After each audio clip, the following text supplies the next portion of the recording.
हमने पहले वाले वीडियो में हल कर चुके हैं। 7 का सवाल देखो। 7 में क्या करे, चाक पाउडर में कैल्शियम, कार्बन और ऑक्सीजन का अनुपात 10:3:12 होता है। इसमें कार्बन की प्रतिशत मात्रा ज्ञात कीजिए। इसमें कार्बन की प्रतिशत मात्रा कितनी है, यानी कार्बन की बतानी है। दूसरे में कह रहे चाक की एक छड़ी में यदि कार्बन की मात्रा 3 ग्राम है तो उसका कुल भार कितना है उस छड़ी का। कैल्शियम,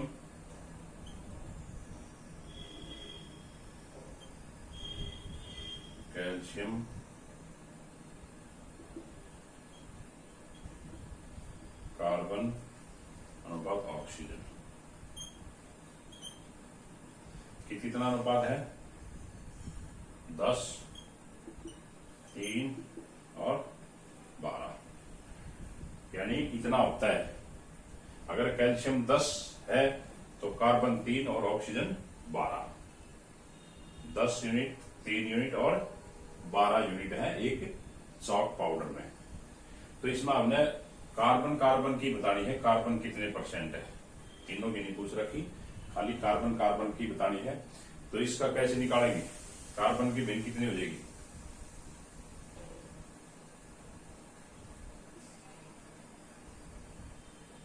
भिन्न 3 बटे टोटल योग कितना है, 10 और 3 13 और 12 25। तो कार्बन प्रतिशत कितना हो गया, कार्बन प्रतिशत मात्रा, इसका प्रतिशत निकाल दो। 3 बटे 25 गुणा में 100, 25 चौका 100, 4 दिए 12%। तो एक भाग का उत्तर हो गया 12%। कार्बन की प्रतिशत मात्रा है 12।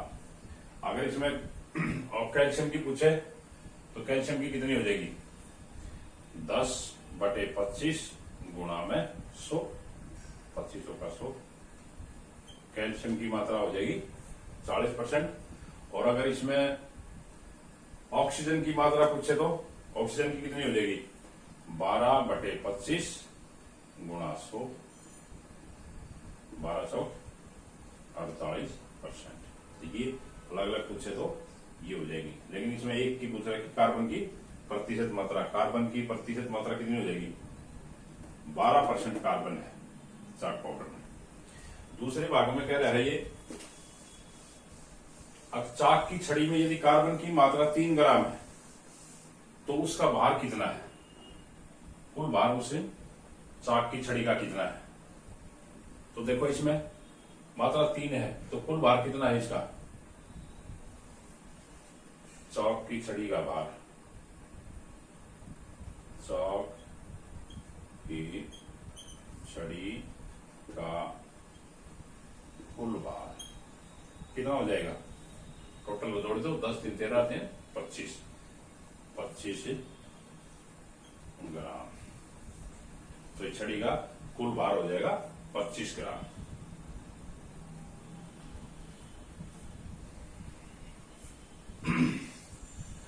अमीना एक पुस्तक ₹275 में खरीदकर उसे 15% हानि पर बेचती है, तो पुस्तक का विक्रय मूल्य बताओ। पुस्तक का क्रय मूल्य कितना है,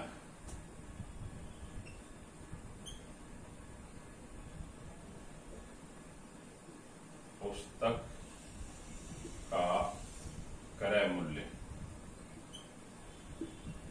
यानी सेल प्राइस यानी कॉस्ट प्राइस, सीपी कितना है, ₹275। फिर क्या करती है वो 15% हानि पर बेच देती है। हानि कितने, 15% हानि पर बेच देती है। तो उसका विक्रय बताना है, वही उसने कितने रुपए में बेची। तो हम पहले हानि, ये प्रतिशत में हानि रुपए में निकाल लेंगे। तो कैसे निकालेंगे, 15% का मतलब 100 रुपए पर 15 हानि, यानी 100 पर हानि कितनी, 15 रुपए। 1 पर हानि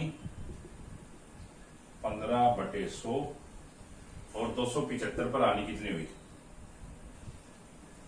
पर आनी 15/100 गुणा 275 काट दो। 5 3 15, 5 दूनी 10,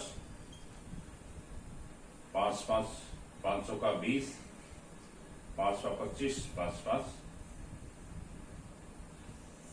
525 बच गए 2 और 525, यानी इसकी गुणा कर दो। 5 3 15, 5 3 15 रहे 16/4।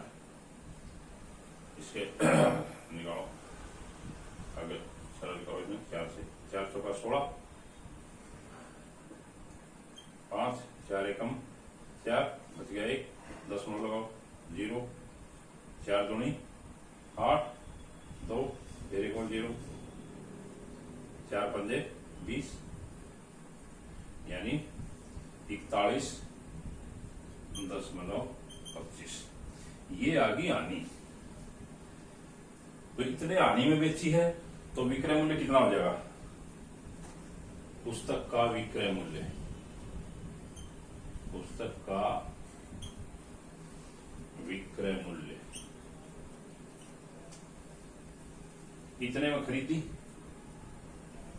और इतने रुपए आने पे बेच दी, तो ये इसमें से घटा दो, यानी 275 में से 41.25 घटाओ। कैसे घटाएंगे? 275 में से 41.25, इसके दशमलव लगा लो 0 0 कर। 10 10 में से 5 गए 5, या 9 बच गए, 9 में से 2 गया 7, 4 4 में से 1 गया 3, 7 में से 4 गए 3, यानी 233.75 रुपये, यानी पुस्तक का विक्रय मूल्य। अगर आनी होती है तो आनी घटा देंगे क्रय में से, और लाभ होता तो उसमें प्लस कर देते। तो ये इसका सेलिंग प्राइस हो जाएगा 233.75 रुपये में। 9 का है प्रत्येक दशा में 3 वर्ष के बाद कितना मिश्र धन देना होगा? दे कितना दे है? पहली दशा में मूलधन 1200, दर 12% वार्षिक। दूसरे में मूलधन रुपए 7,500, दर 5% वार्षिक। तो इसमें हमने दोनों दशा में ये बताना है भाई मिश्र धन कितना देगा। तो देखो पहली दशा में मूलधन कितना है? रुपए 1200, 1,200। दर कितनी है? 12% वार्षिक। समय कितना है दोनों दशाओं में? 3 वर्ष। समय 3 वर्ष। तो ब्याज निकालने का पहले साधारण ब्याज निकालो। साधारण ब्याज कितना हो जाएगा?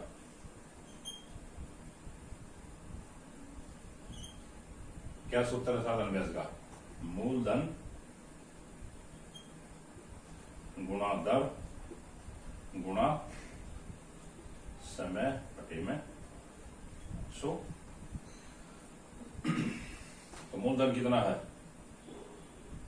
1,200। दर कितनी है? 12%। समय 3 वर्ष बटे में 100। 2 0 2 0 इनकी गुणा करो। 12 12 कितना हो जाएगा? 144। 12 दूनी 24, 12 144 गुणा में 3, 4 3 12, 4 3 12 13, 3 432। ब्याज आ गया ये साधारण ब्याज। मिश्र धन निकालना है तो मिश्र धन क्या होगा? मिश्र धन क्या होता है? मूलधन जमा ब्याज। मूलधन जमा ब्याज, और वो कितना है? मूलधन है 1200 जमा ब्याज 432। तो कितना हो गया, जोड़ेंगे कितना आ जाएगा 1632, यानी रुपये 1632 मिश्र धन हो गया पहली दशा में। अब दूसरी दशा में बताना है बी में।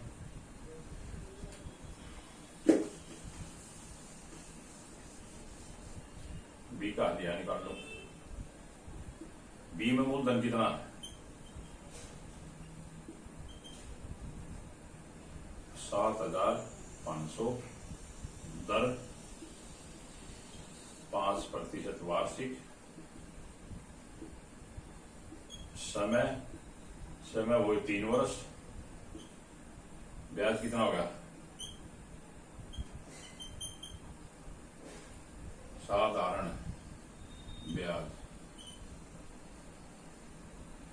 यानी मूलधन गुणा दर गुणा समय बटे में 100। मूलधन कितना है 7500 गुणा में 5 गुणा में 3 बटे में 100, 2 0 2 0 गुणा कर लो। 5 की 15 75 और 15 की 5 5 25 2 7 5 35 और 2 37 5 7 5 7 5 12 11 1100 रुपये 1125 25 35 37 75 12। अब मिश्र में कितना हो गया दूसरी दिशा में मिश्र धन मूलधन जमा ब्याज। मूलधन कितना है 7500, जमा ब्याज कितना आया 1125। कितना हो गया 5 2 6 7 1 8650 रुपए दूसरी दशा में मिश्र धन हो गया। अगला देखो लिमिट 10 का देखो, रुपये 56,000 पर 2 वर्ष पश्चात किस दर से रुपये 280 साधारण ब्याज दे होगा, यानी साधारण ब्याज दे रखा है, समय और रुपए दे रखे, हमने निकालना है किस दर से, दर प्रतिशत, ब्याज की दर प्रतिशत बतानी है। तो मूलधन कितना है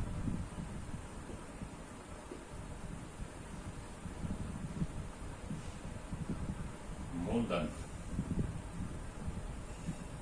रुपये 56,000, समय कितना है 2 वर्ष, दर हम मान लेते हैं भाई x%। तो ब्याज कितना हो गया, ब्याज निकाल लो x% का, x% दर से हम इसका ब्याज निकाल लेंगे, कितना हो जाएगा 4 गुणा में 2 गुणा में x बटे में 100, 2 0 से 2 0 कट गई। ये कितना आ गया 56 का 2 गुणा कितना हो जाएगा 0 6 2 12 5 2 11 x। ये आएगा हमारा ब्याज, और ये ब्याज किसके बराबर दे रखा है 280 के बराबर। तो 1120 x बराबर है 280, x बराबर कितना हो जाएगा 280 बटे में 1120, 1 0 से 1 0, 2 से काटो, 2 से 14, 2 5 10, 2 6 12, 2 से 7, 2 2 4, 2 1 बटे 4, 1 बटे 4 के दशमलव बना लो, 4 से भाग करेंगे 0 दशमलव, 4 दूनी 8, 1 0 लगाओ, 4 पंजे ये आ जाएगा 0.25%। तो ब्याज की दर कितनी आ गई? दर बराबर आ जाएगी 0.25%। ये हो जाएगी इसकी ब्याज की दर। यानी हमने दर यहां हमने मान ली, ब्याज निकाल लिया, ब्याज हमारा आ गया ये। और ये ब्याज किसके बराबर दे रखा है? 280। साधारण ब्याज जिन्हें दे रखा है भी 280। तो 280 के बराबर कर दिया। तो x का मान काटने के बाद 1/4 ये जगह x हमने क्या माना था? दर प्रतिशत। तो हमारी दर प्रतिशत कितनी आ गई? 0.25%। ये देखोगे सवाल नंबर 11। मीना ने 9% वार्षिक दर से 1 वर्ष पश्चात ₹45 ब्याज के रूप में दिया, तो उसने कितना धन उधार लिया था? तो यानी उसका मूल धन बताना है, उसकी दर और समय और ब्याज दिया हुआ है। तो हमने उसका मूल धन बताना था, उसने कितना मूलधन लिया। तो हम क्या करेंगे यार? हम मान लेंगे माना मूलधन, माना मूलधन कितना? 100 रुपये। हमने मूलधन 100 रुपये मान लिया। दर कितनी है? 9% वार्षिक। समय कितना? 1 वर्ष। इसका ब्याज निकाल दो। ब्याज कितना हो जाएगा? 100 गुणा में 9 गुणा में 1/100। 100 से 100 कट गया, यानी रुपये आ गया 9। और वो कितना दे रखा है? ब्याज 45। तो हम यह लिखेंगे, यदि ब्याज ₹9 है तो मूलधन कितना है? यदि ब्याज 9 रुपये है तो मूलधन हमने कितना माना था? 100 रुपये। तो मूलधन कितना हो जाएगा? 100। यदि ब्याज ₹1 है तो मूलधन कितना कम होगा? कम के लिए क्या करते हैं? भाग 100/9। और यदि ब्याज 45 है तो मूलधन कितना हो जाएगा? 100/9 गुणा में 45। 9 पंजे 45, यानी ब्याज ये आ गया मूलधन। तो मूलधन कितना आ गया? मूलधन हो गया ₹500। ये आ गया इसका आंसर, यानी उत्तर ये होगा इसका।